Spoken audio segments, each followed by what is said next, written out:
body's saying. Yeah, so the body is saying, I'm waiting for some external event to occur. I win the lottery. Whatever it is, that you're waiting for that event to occur. That experience produces an emotion. So the emotion then takes away the lack. And so when we play the game in three-dimensional reality, the creation game in three-dimensional reality, we experience separation from everyone or everything because our senses fool us into the illusion, the hallucination of separation. I'm here and you're there. I'm here and the door is over there. So I'm aware that I'm here at one point of consciousness, and the door is over there, another point of consciousness. Okay, so in order for me to get from here to the door, I got to move my body and do something through space. I got to do something, and everything in this three-dimensional reality is going to take time and energy, right? So, okay, so then here's Lewis right here, and then he says, okay, I want this experience in my future, and your brain automatically predicts and projects how far in the future you think it's going to take. Maybe it's a year, 5 years, 10 years. 30 years. Oh my gosh. Right? Because that's what it's going to take to pay off that house, right? So now, one point of consciousness, I'm here. The other point of consciousness is where I'm placing my dream. So I'm separate from that experience. So then how do I get to that experience? In three-dimensional reality, you got to get up and you got to do something. You got to go to work. You got to drive to work. It takes energy. You got to fill your car with gas. You got to eat food. You got to work. You know, all this stuff. You got to sleep. You got to recover if there's stress. And now people are, in a sense, waiting for the experience that's 10 years down the road or 30 years down the road to happen to take away the lack of them not having it. And unfortunately, many times when the experience finally occurs, they can't enjoy it because they're too exhausted, right?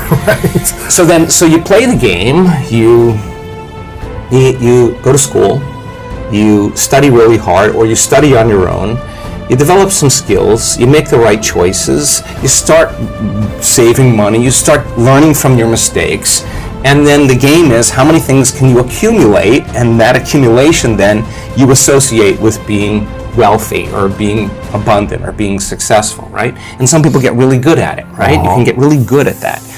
But for the most part, though, when we create from three-dimensional reality, we're creating from lack and separation. In other words, you're driving down the road and you see someone driving a car that all of a sudden you realize that you don't have. The moment you become aware that that person has that car and you don't have it, you're in lack of having it, right? So what the brain naturally does is it naturally creates you driving that car. And you have an image of yourself driving that car and you start identifying, wow, that would be a greater experience for me to have. The problem is the distance between the thought of what you want and the experience of actually happening for most people is the concept called time, right? Between cause and effect, right? So some people develop the ability to manage themselves and manage their life. They develop certain skills and they can pay for it and they can get it very quickly. The problem is when the novelty of that experience wears off, you know, the car, and they're no longer identifying with that, and the feeling of emptiness and lack comes back. They need to find something else. They got to go and find something else. And so there's this game that goes on where you never have enough, right? And that's the lack game, right?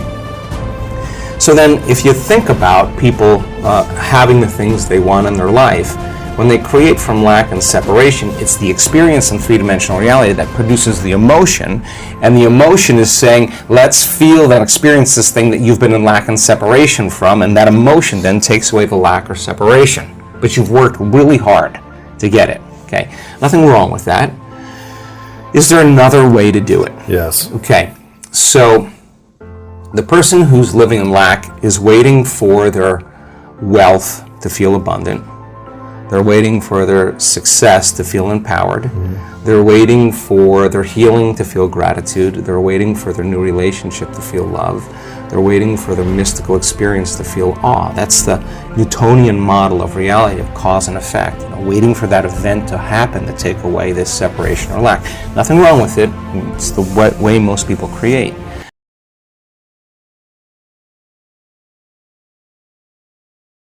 But what we've discovered is actually something else.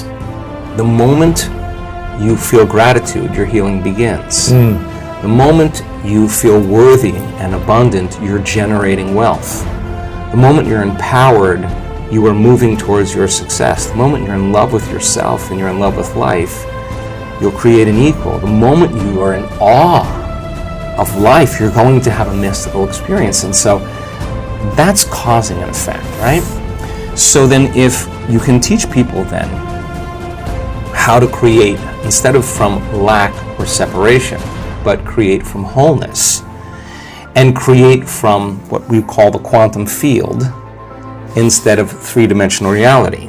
What's the difference? Okay, so the way you, first of all, it takes knowledge, okay? The quantum field is an invisible field of energy that exists beyond our senses. You can't see it, you can't smell it, you can't taste it, you can't hear it, you can't feel it. It exists beyond our experience of three-dimensional reality. Would this be in our mind's consciousness, or would this be in a different space? Okay, let's look at that. So the answer to the question is, how much of your waking day do you put your attention on matter, on the material world, and how much of your waking day are you aware of energy and frequency? For most people, they're unaware of the quantum field, and if you're unaware of it, it doesn't exist for you. Right. Just like you have a nose, but if you're unaware of it, it doesn't exist for you. The moment you become aware of it, it exists. Well, the quantum field, you can study all kinds of science, and they'll tell you there is this invisible field of frequency and energy that exists beyond the senses that tend to connect everything physical and material. In fact, everything physical and material is connected to this field. Okay, so how do you get there?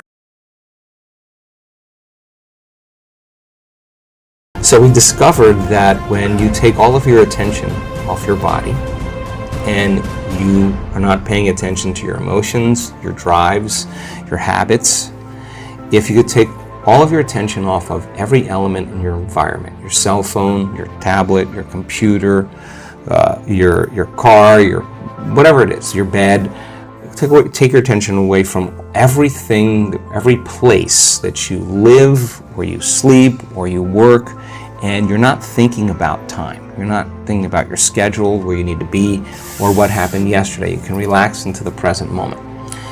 There tends to be a dramatic change in the way the brain functions when people do this properly. We call it getting beyond yourself, but in a sense, you're dissociating from your three-dimensional reality. Why?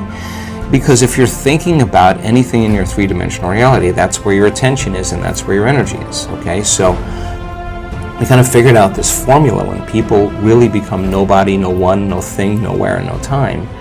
They're pretty much all of a sudden outside the constraints of the Newtonian world of got to do something to get an outcome. And if you can teach people how to linger there without a name, without a face, without a profession, without a family, without a culture, without a past, without a disease, you teach them how to be in this place we call the unknown, right? And you teach them that from that place, that invisible field, is where everything material comes from. And if they could create coherence in their brain, you need a strong signal in the brain. The more coherent the brain, the more stronger the signal. Go from putting all of their attention on everything physical and material in the world of separation, and instead of narrowing their focus on something material, ask them to broaden their focus and put it on nothing. Now, I know that sounds kind of crazy, but when you put your attention on space and you divert your attention, the act of sensing without thinking actually starts to slow the brainwaves down. Not only slow it down, but all of a sudden cause the brain to start reintegrating, starts to synchronize, right? And so you see different compartments of the brain that were firing out of order start to resonate. They start to communicate. They're all of a sudden synchronizing, and what syncs in the brain kind of links in the brain. So when a person has their whole entire brain firing in rhythm, that's a very strong signal that you can send out into the field. So when that signal is strong in that position, what can you create from that space? Okay, but that's only one element. Okay. So then the clear intention tends to be a very important element that we have to get down. And the more coherent the brain, the more clear the signal for that intention. So with intention and attention, we could actually make thought more real than anything else. Now, what is that? You're saying, what would it be like to be wealthy? What would it be like to be abundant? What would it be like to have all my needs met? What would it be like to have more than I need? What would I do if I had everything I ever wanted? The answer always is the same. You start giving stuff away. Because if an abundant person is truly abundant, why would they hold on? They would say, I'm not in lack. There's more for everybody, okay? Turns out, though, that the signal sent out isn't enough. You're going to have to draw the experience back to you. So if you're creating from the field instead of from matter, right, there's a very strong possibility that you'll shorten the distance between the thought of what you want and the experience of having it. And when there's a vibrational match between your energy and that future that you want to experience, now if you're creating from the field, you actually don't go anywhere to get it. You actually draw it to you. So here comes the synchronicities, the serendipities, the coincidences, the opportunities, and they come out of nowhere. And you say, I don't understand. I didn't do anything. Well, you changed your energy. And so then the other element is a coherent heart, right? And the heart has a magnetic signature. And the magnetic signature is what draws reality to us, right? So you combine that clear intention with a coherent brain. Now here's the key. This takes practice. Yes. Because the person who's living in lack is usually unworthy, is usually insecure, is usually in their past, they're usually frustrated, they're usually impatient, they're usually resentful, because nothing's changing out there because it's taking too long. Well, everything takes a lot of time when you do matter to matter, right? So then if you teach them, okay, we know all about that, we know the story behind it, we know what your parents told you about money, all that other, don't worry about it, don't worry about it. But now let's do something that would be really cool. Let's write down the feelings of how you would feel if that future happened, and you're going to have to feel that feeling before it occurred. So now, okay, what does an abundant person feel? Pretty much free, a lot of freedom, peace, excited, joyful, in love with life, grateful to be alive, abundant. Okay, now let's practice feeling those. Turns out when you're feeling those other emotions like resentment and impatience and frustration, you're stepping on the gas pedal, you're just turning on the sympathetic nervous system, and you're stepping on the brake. At the same time, which is you're angry, you're frustrated, but the fight or flight nervous system says run, fight, or hide, and you're sitting in a Zoom meeting and your neck is pulsating is because the heart is beating against the closed system, right? You're not using it in an adaptive way. So the heart starts firing out of order. It starts firing incoherently, and incoherent waves cancel each other out. It's called destructive interference, and then we stop trusting our future. Energy leaves the heart. Energy leaves the brain, energy leaves the heart, and you can't get in touch with the feeling of your future because in survival, those are hormones of stress, all those emotions. In survival, it's not a time to create, right? It's time to run, fight, and hide. Okay, so we got to lay down the very thing we used our whole life to get what we want. The habit of doing it that way for something greater to occur. So then you'd have to feel those emotions before the experience occurred. And if you understood that you could dissociate all of your attention from this three-dimensional reality and have no attention on anything known, and understand it's the field that creates matter, not matter that emits the field. And if you could get to that place and change your energy with a clear intention and elevated emotion, your heart starts beating in this beautiful rhythm like a drum. We've measured it so many times, and when that occurs, the next thing that happens, the heart informs the brain it's safe to create now. So now you have a Wi-Fi signal. You got a coherent brain. That's a directive, that's a signal out. And you got this coherent heart. That's what draws it to us, right? You combine those two, and if there's a vibrational match between your energy and that potential in the quantum field, and you're feeling abundant, and whatever your brain associates with being abundant, that's your call. That's what the creative process is. This is the creative center. The brain, the frontal lobe, actually says, what would it be like to be creative or abundant? Because it's not about wealth. It's who you become, right? Because people think it's about their wealth, but it's the becoming process. So then you got to turn the battleship around, because most people say, I can't feel grateful for my wealth because it hasn't happened yet. That's the hypnosis. waiting for the experience to happen to feel grateful. Well, that's Newtonian, that's three-dimensional reality, that's cause and effect. In quantum, you got to feel it in order for you to experience it. Okay, so this heart becomes like an amplifier, and it sends that signal out, and that frequency can carry the thought of your abundance. Suffering cannot carry the thought of your abundance. Lack cannot carry the thought of your abundance. It's a different frequency, right? We feel different feelings like suffering. We think different thoughts, right? So people can say, I'm abundant, I'm abundant, I'm abundant, I'm abundant, all they want, but that thought is never making it to the body because it's stopping at the brainstem because the body's saying, I'm miserable, I'm unhappy, I'm in lack, right? So the affirmation doesn't work, right? Okay, so let's go one step further. Yes. So if you practice this, and you actually understood, well, we teach this pretty well, but if you learned it just like learning how to play handball, or learning how to hit a golf ball, learning how to dance a salsa, if you just practiced the formula, you got really good at it. If you were doing it properly then, what would be the outcome? The experiment of being abundant would be that you would have to feel that feeling. It's so good at doing it with your eyes closed. You got to do it with your eyes open. Now why?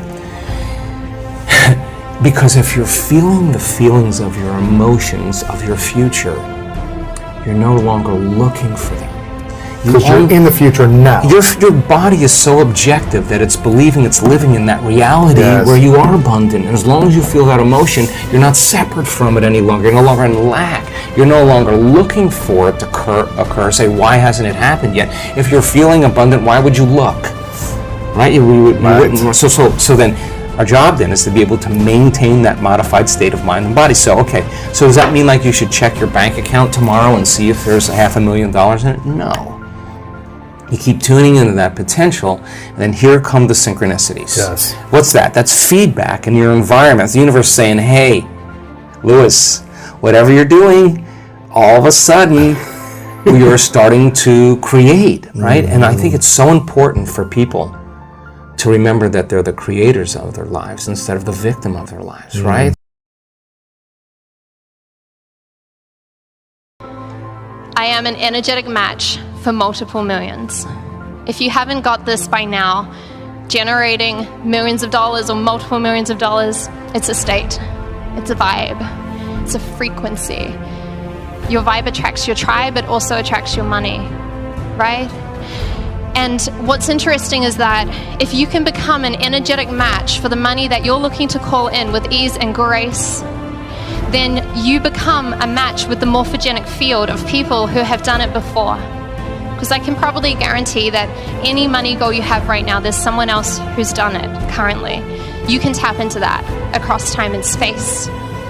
And one of the ways I love to do this is I set an alarm, a manifestation alarm, and have this alarm go off as often as you can, ideally once every hour.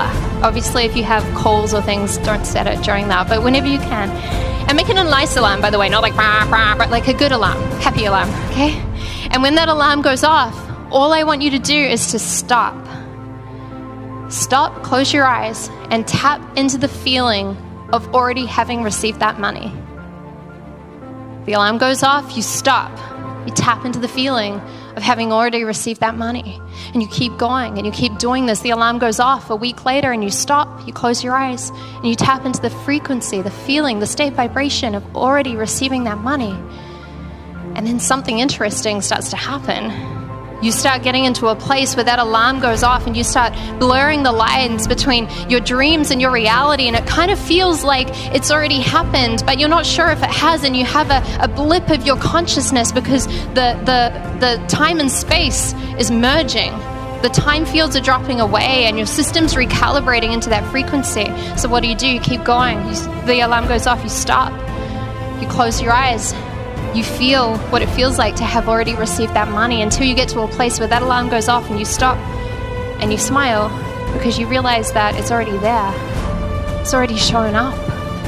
It's already in your reality right now.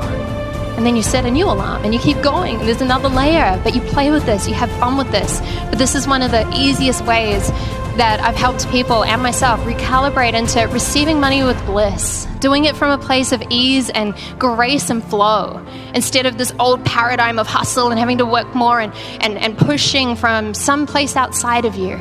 This allows yourself to recalibrate from the inside out, tapping into a different state.